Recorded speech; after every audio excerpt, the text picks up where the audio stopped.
This artist was born in 1877 in Lancy, Geneva.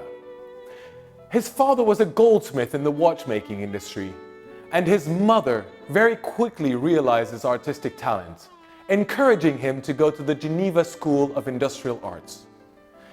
There, he would become good friends with François Louis Schmied and Karl Angst. He won several prizes, and in 1897 would earn a scholarship to go study in Paris. There, he would first study under Jules Samson, and later Jean Damt would select him, Karl Angst, and only one other artist to become his students.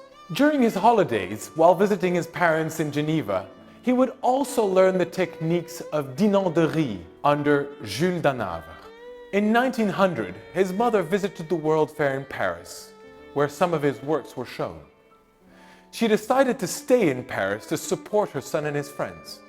In 1902, his mother unfortunately passes away, having taken care of one of his fellow artists, who also later passed away. Therefore, the mother of the fellow artist would sponsor a trip to Italy for him and his friends François Louis Schmied and Karl Angst. In 1906, he marries Marguerite Moutardier, whom he met during an internship with his professor Jean Damt 4 years before. In 1912, Master Seizo Sougarawa would teach him the secrets of the lacquer techniques, in exchange for learning the techniques of dinanderie. In 1919, after the war, he fully embraces the lacquer technique, like Eileen Gray, Pierre Legrain, André Brugier, and others of his time. Greatly mastering this technique, he quickly makes it his specialty. Every year from 1922 onwards, this artist would exhibit together with Jean Goulden, Paul Jouve, François Louis Schmied at the Galerie Petit until the last show in 1933, which took place at the Galerie Charpentier. This portrait of Madeleine VIONNET was originally a preparatory work for a lacquer and eggshell portrait. However, it was exhibited as a complete work in the Galerie Charpentier in 1933.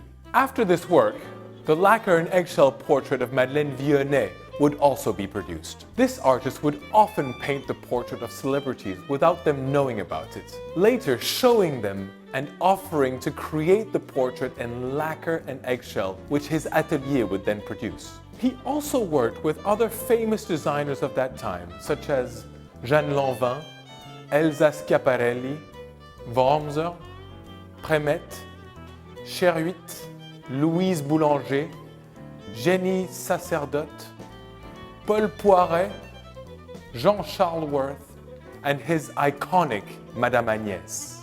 Through Madame Agnès, he would show his lacquer textiles as well as his jewelry made out of lacquer and dinanderie. He made several portraits of celebrities and designers of his time and worked closely with Josephine Baker. Madeleine VIONNET and the artist admired each other greatly. She lent him money several times and commissioned works from him to support and develop his passion.